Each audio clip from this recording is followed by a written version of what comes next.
নমস্কার বন্ধুরা, আমি অমর্ত্য আপনাদের চ্যানেল ইন্ডিয়ান ফিল্ম নিউজ বাংলাতে আপনাদের স্বাগত। আজকে এই ভিডিওতে আমি সালার সিনেমাটা নিয়ে কথা বলবো। এটা প্রশান্ত নীল পরিচালনা করেছে, যে আপনার কেজিএফ 2 বানিয়েছে। তো এই সিনেমাটাও কিন্তু কেজিএফ এবং কেজিএফ 2 এর মধ্যে সেরকম কালার গ্রেডিং, সেরকম অ্যাকশন স্টাইল, সেরকম টাইপের ডায়লগ, যাবতীয় কিছু আপনারা ফিল পাবেন। কিন্তু এই সিনেমাটাকে সঙ্গে কেজিএফ এর বা কেজিএফ 2 কোনো যদি লিঙ্ক করার চেষ্টা করেন তাহলে কিন্তু ভুল হবে। এর সঙ্গে কিন্তু কোনো রকম কেজিএফ বা কেজিএফ 2 এর কোনো রকম লিঙ্ক নেই। আপনারা যদি প্রশান্ত নীলের আগের দুটো সিনেমা দেখে থাকেন, দেখবেন যে সেখানে মেন প্রোটাগনিস্ট বা মেন অ্যান্টাগনিস্টকে একটা অদ্ভুতভাবে বিল্ড আপ দেওয়া হয়, যে বিভিন্ন লোক তার কথা বলতে, তার নাম শুনলে ভয় পেয়ে যাচ্ছে, তার কথা বলতে ভয় পেয়ে যাচ্ছে, তার কথা শুনলে ভয় পেয়ে যাচ্ছে, সে আসলে বসলে বিভিন্ন দিকে তাকালেও পর্যন্ত ভয় পেয়ে যাচ্ছে। এরকম বিভিন্ন রকম ভাবে তাকে ভয় পাওয়া বা তাকে বিল্ড আপ দেওয়া হয়েছে এই ক্যারেক্টারগুলোতে। এই সেম ফর্মুলা কিন্তু আপনারা এই সিনেমাটাতেও একদমই দেখতে পাবেন।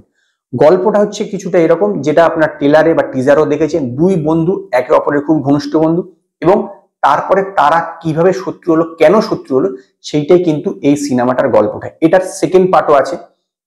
তো এই সিনেমাটাতে ভালো কি জিনিস আছে দেখুন। ভালো হচ্ছে প্রথম প্রভাসের অ্যাক্টিং। বাহুবলী এই 2 পর প্রভাস একটা ভালো সিনেমাতে অ্যাক্টিং করলো এবং ভালো অভিনয় করলো, এবং তার ক্যারেক্টারাইজেশন যেভাবে করা হয়েছে এবং যেভাবে তাকে স্ক্রিন প্রেজেন্ট করা হয়েছে, সেটা কিন্তু এক কথা অসাধারণ। প্রভাসের এখানে বেশি ডায়লগ নেই, খুব কম কথা আছে। একদম শেষের দিকে দু চারটে লাইন থাকার পরে বোঝা গেছে তার কথা আছে।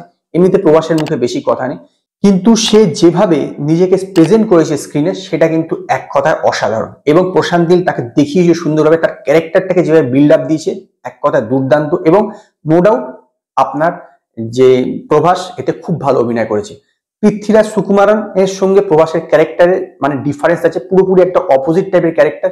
সেই কারণে যখনই তার একসঙ্গে স্ক্রিনে এসছে খুব ভালো লেগেছে। নো ডাউট এরপরে যে পরবর্তী পার্টটা দেখবার জন্য নিশ্চিত আমিও অধীর আগ্রহে অপেক্ষা করবো। দ্বিতীয় নম্বর যেটা ভালো হচ্ছে, সেটা হচ্ছে এই সিনেমার বিজিএম। বিজিএমটা সত্যি কিন্তু খুবই ভালো, খুব ভালো বিজিএম করেছে। নো ডাউট দেখবেন যে আপনি যদি সিনেমাটা দেখে থাকেন, দেখবেন যে যেখানে ফার্স্ট একদম অ্যাকশন করছে আপনার প্রভাস, একদম প্রথম যখন তার রাগটা আসছে, সেই সময় পিছন থেকে যে গাড়ি স্টার্ট হওয়ার যে বিজিএমটা দিয়েছে না, খুব দুর্দান্ত, খুব দুর্দান্ত ভাবে বিজিএম করেছে। বিজিএম এর জন্যই কিন্তু অনেক সিন এখানে আপনার ভালো লেগেছে। 3 নম্বর হচ্ছে যেটা আমার ভালো লেগেছে, সেইটা হচ্ছে যেভাবে এর আহ, মানে অ্যাকশন সিনগুলোকে যেভাবে ডিজাইন করা হয়েছে, অ্যাকশন সিনগুলো সত্যিই বেটার। এতে ভায়োলেন্স বেশি আছে, যারা ভায়োলেন্স পছন্দ করেন না তাদের পক্ষে এই সিনেমাটা দেখাটা সত্যি কঠিন। সেই জন্য এই সার্টিফিকেট পেয়েছে। খুবই বেশি ভায়োলেন্স আছে, কাটাকাটি, রক্ত এই জাতীয় ব্যাপার বিশেষ আছে, কিন্তু অ্যাকশন সিনগুলোতে খুবই অসাধারণ। এবং অ্যাকশন গুলো আপনার প্রভাস যেভাবে করেছে, নো ডাউট খুব ভালো। তবে এটা ঠিক কথা, আপনি যদি লজিক খুঁজতে যান তাহলে কিন্তু আপনার পক্ষে অসুবিধা হবে, কারণ সমস্ত কিছু কমার্শিয়াল সিনেমাতে বেশি লজিক খুঁজতে না যাওয়াটাই বেটার। এবার খারাপ কি আছে? খারাপ হচ্ছে সবচেয়ে যেটা উইক হচ্ছে যায়, সেটা হচ্ছে এই সিনেমাটার গল্পটা। এই সিনেমাটার গল্পটা কিন্তু বিশাল কিছু একটা নয়, খুব যে গল্পটা একদম মারাত্মক কিছু সেরকম নয়। যার জন্য স্ক্রিপ্টিং ভালো না হলে আলটিমেটলি জিনিসটা কিন্তু ভালো হয় না। সেইটাই কিন্তু এই সিনেমার ক্ষেত্রে ঘটেছে, যে এই সিনেমার স্ক্রিপ্টিংটা ভালো না এবং স্ক্রিন প্লেটা সেকেন্ড হাফে গিয়ে একদমই আমার ভালো লাগেনি। বিশেষত সেকেন্ড হাফে আরেকটা খারাপ দিক হচ্ছে, সেটা হচ্ছে সেকেন্ড হাফে হচ্ছে এই সিনেমাটা অনেক অনেক জায়গা শুধু শুধু লেন্দি করা হয়েছে, অনেকটা বেশি টানা হয়েছে, যেইটা কিন্তু আমার একদমই ভালো লাগেনি। ফার্স্ট হাফে যেটা একটা ফার্স্ট স্ক্রিন প্লে ছিল, সেকেন্ড হাফে গিয়ে সেখানে অনেক অনেক জায়গা থেকে টানা হয়েছে। সেইটাই কিন্তু এই সিনেমার সবচেয়ে বড় উইক পয়েন্ট। এই দুটো হচ্ছে সবচেয়ে বড় উইক পয়েন্ট। গানগুলো তো আপনারা দুটো বেরিয়েছে, দুটো মোটামুটি চলবে। একটা গান তো বেশ আমার ভালোই লেগেছিল, গতকাল রিলিজ করেছিল, সেই গানটা এখানেও আছে এবং আমার যথেষ্ট ভালো লেগেছে। কিন্তু ব্যাপারটা হচ্ছে কি জানেন তো, যেটা আপনার ডাঙ্কির ক্ষেত্রে হয়েছিল, রাজকুমার ইরানি যে বেঞ্চ মার্কটা ক্রিয়েট করে দিয়েছে, এখানেও সেটা প্রশান্ত নীল কেজিএফ এবং কেজিএফ 2 করে যে বেঞ্চ মার্কটা ক্রিয়েট করে ফেলেছে, সেই বেঞ্চ মার্কটা যদি সে ছুতে না পারে তাহলে কিন্তু আপনার মনে হবে যে খারাপ হয়েছে।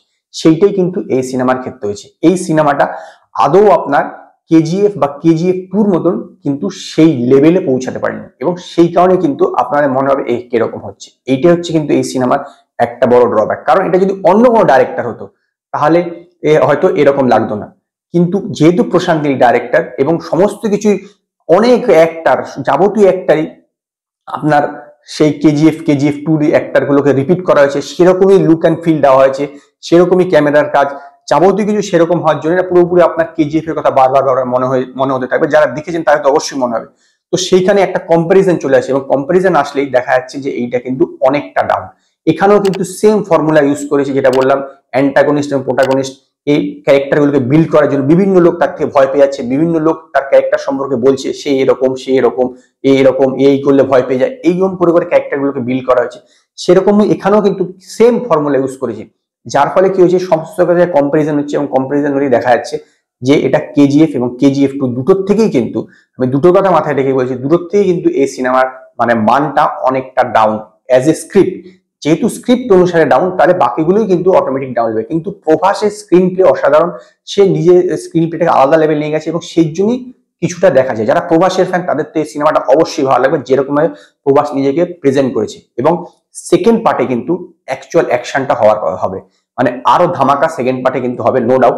তো সেকেন্ড পার্টটার মধ্যে যে দেখবার যে একটা উৎসাহ বলতে পারেন, সেটা একটুখানি হলেও কম হবে এই পার্টটা দেখে। আমার ধারণা সেকেন্ড পার্টটা এর চেয়ে ভালো হবে, আশা করা যায়।